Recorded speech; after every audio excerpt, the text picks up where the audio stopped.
Deputeti i zgjedhur nga Lëvizja Vetëvendosje Dimal Basha, pas dështimit të seancës së sotme, ka deklaruar se ekziston një problem te LDK-ja për mos votimin e verifikimit të mandateve. Basha tha se në legjislaturën e 9 ka deputet të zgjedhur jo legjitim dhe se LDK-ja duhet të kërkojë nga prokuroria ta kryejë punën e saj.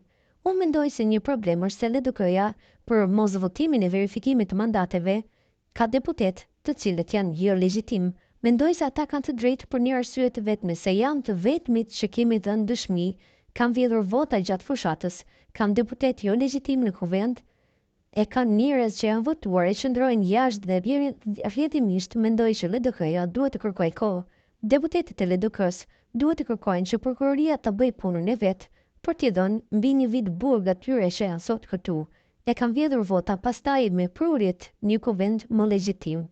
Kështu që keni deputetë LDK-s brenda që kanë vjedhur vota, nuk e meritojnë postin këtu, edhe rrjedhimisht LDK-ja për ata nuk është duke votuar faji. Konstituimi i legjislaturës së 9 ka dështuar për herë të dytë brenda 2 ditësh, kryesuesi Avni Dehari nga Lëvizja Vetëvendosje ndërprer seancën pasi sipas tij nuk kishte konsensus me përfaqësuesit e partive politike se si të veprohet tutje. Seanca e radhës është thirrur për datën 19 shkurt në orën 12.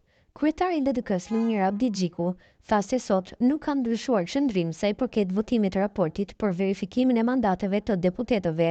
Abdi Xhiku tha se nuk do të votojnë as sot raportin, derisa qeveria Kurti të jap dorëheqjen.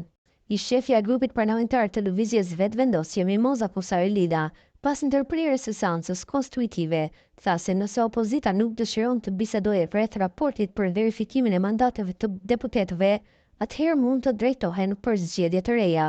Deputetja e zgjedhur e Aleancës për Ardhmërinë e Kosovës, Time Kadria, tha se kryeministri në detyrë Albin Kurti po mundohet që në mënyrë të jashtëligjshme të bëjë zvarritjen e konstituimit të Kuvendit të Kosovës, me që nuk i ka votat për formimin e qeverisë.